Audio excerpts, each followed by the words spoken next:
Labas rytas, ponios ir ponai. Good morning, ladies and gentlemen. Man labai malonu pasveikinti jūs mūsų šitoje gražioje konferencijoje, tikrai neprasta proga. Bet prieš tai pasakysiu tik tais porą, kaip sakant, housekeeping notes. So, for those of you who do not understand Lithuanian, most of the conference is going to be held in Lithuanian, so you should take a device and put it on channel 3. Ir tie, kas lygiai taip pat, tie, kas ne iki galo gerai suprantat anglų kalbą, pasimkite vertimo aparatą ir nusistatykite į kanalą numeris 3. Kanalas numeris 3 lietuvių kalba, kanalas numeris 5 anglų kalba. Channel number 3 Lithuanian, channel number 5 English. Taigi, dar kartą sveiki. Manau, kad Lietuva šiais metais yra visai įdomioje situacijoje. Būtent 10 metų yra, kuomet esame Europos Sąjungoje, 10 metų, kuomet esame NATO nariai, šiais metais vyksta prezidento rinkimai, šiais metais vyksta Europos parlamento rinkimai.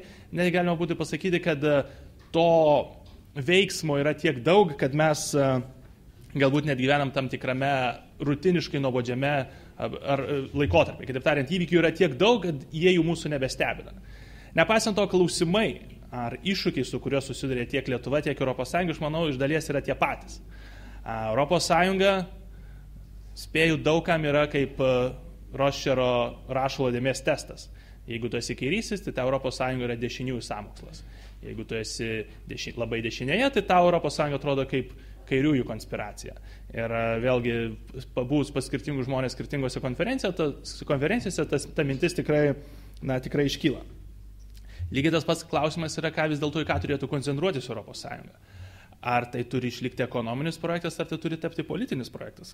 Ar kažkada jis netgi buvo sumanytas kaip politinis projektas, ar tai iš esmės ir visada ir turėjo būti ekonominis projektas, kuris dabar yra peržengęs savo pirminę funkciją. Lygiai taip pat, kokios turėtų būti Europos Sąjungos funkcijos. Ar ji turėtų koncentruotis į tas sritis, ar į tas šalis, kurios turi daugiausiai problemų, ar atvirkščiai. Jie turėtų skirti dėmesį būtent toms verslo šakoms ar toms šalims, kurios turi mažiausiai problemų. Nes jeigu mes vėlgi koncentruosimės tik į tas sritis ar į tas šalis, kurios turi daugiausiai problemų, tai mes nenuskriausime tų šalių, kurios tų problemų neturi ir elgesi gerai. Tai visi šitie klausimai yra aktualūs tiek Lietuvoje ir aš lygiai taip pat garantuoju, kad tiek po šių rinkimų, tiek po kitų rinkimų, tiek Lietuvoje, tiek Europoje apie juos visi šnekės.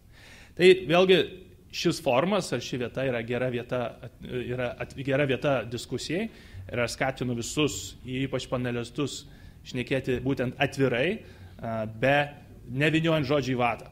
Jeigu kažkas nors iš jūsų galvojate, kad reikia mažiau Europos, tai pasakykite, ką tai reiškia. Lygiai taip pat, jeigu jūsų atsakymas į visų problemų sprendimus yra daugiau Europos, tai vėlgi pasakykite, ką tai reiškia. Kitaip tariant, manau, šitoj gana specialistų diskusijoje mes galime pakilti vienu laipteliu aukščiau ir nustoti šnekėti vien politinėmis deklaracijomis, iš tikrųjų pasakyti, ką mes norime pasakyti. Šis renginys nebūtų įvykęs be mūsų rėmėjų Friedrich Naumann Foundation ir lygiai taip pat jis nebūtų įvykęs be mūsų partnerių Austrijos ekonomikos centro. Todėl lygiai taip pat noriu pakviesti sveikinimo žodį tarti būtent Barbara Kolm, kuri yra Austrijos ekonomikos centro įkūrėja ir vadovė. Barbara?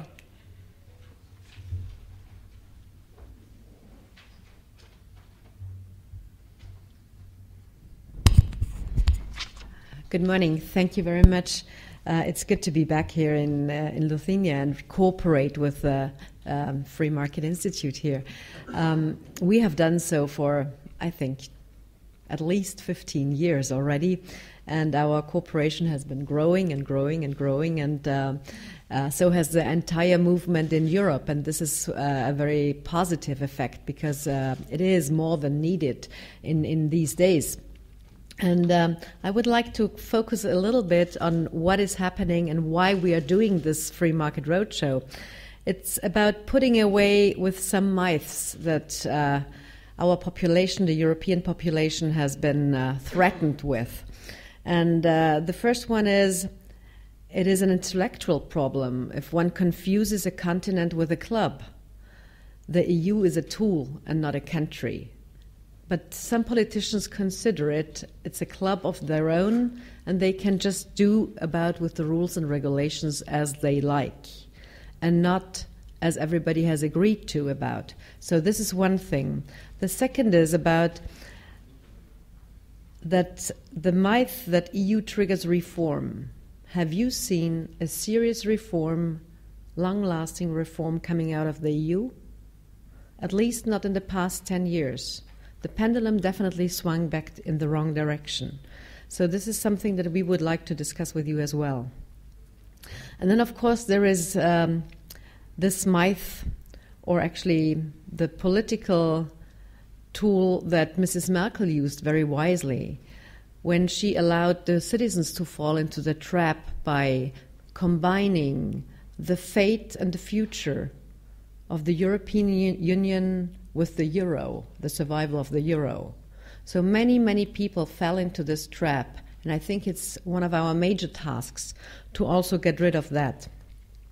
Finally, the Free Market Roadshow is about a petition that we will publish after our 31 cities, when we have toured them all within 8 weeks, or actually 6 weeks of work, because we want to bring Europe back to this idea that it originally was, a single market and the 4 freedoms, which means nothing else but economic growth and prosperity for its citizens. And this can only be achieved if we have the grassroots movement, if we have the bottom-up and not top-down decision-making. So it's again up to you, and this is why I'm thankful to Salvinus and his entire institute to cooperate here and to make people aware and wake them up. But there are also, I don't want to be negative, but there are also, of course, positive aspects about this. And we are talking about these positive aspects because there are real alternatives that we can provide. And we will discuss best practices with the help of our international speakers. We have had so far Jose Pinera, who talked about the successful pension reform. We have had Mark Klugman speaking about the Free Cities and Leap Zones project, which can be literally done in each and every country, as long as you have brave politicians who are willing to take up the challenge and make the changes. We have had John Chisholm, an entrepreneur from Silicon Valley, who was literally telling our friends, not only in Greece, but Spain and France and all the other places that we have been to, that it can be done and that it's not up to the politicians to create a Silicon Valley in their respective countries. You need just the right framework, and then things will emerge spontaneously. But we have also top politicians and intellectuals, as we will hear today with Professor Balcerovic or Professor Colombato, and then, of course, experts who have been in the real world, in the financial business, as John Charalambakis, who was deeply into helping to solve the Greek crisis or the Cyprus crisis. However, his solutions were very radical, and you will hear about that very soon, and some politicians don't like these. So this is all about what we do with the Free Market Roadshow. And of course, it were not possible if we would not be able to unite those. Right now, it's more than 60 institutes and think tanks that we cooperate with in Europe. And without the help of our partners, not only the local ones that have already been mentioned, also Friedrich Naumann Foundation, we want to thank them for joining us in, but with international partners like Liberty Fund, you see the books on display outside, but also Global Philanthropic Trust or many others who have helped us create this big movement.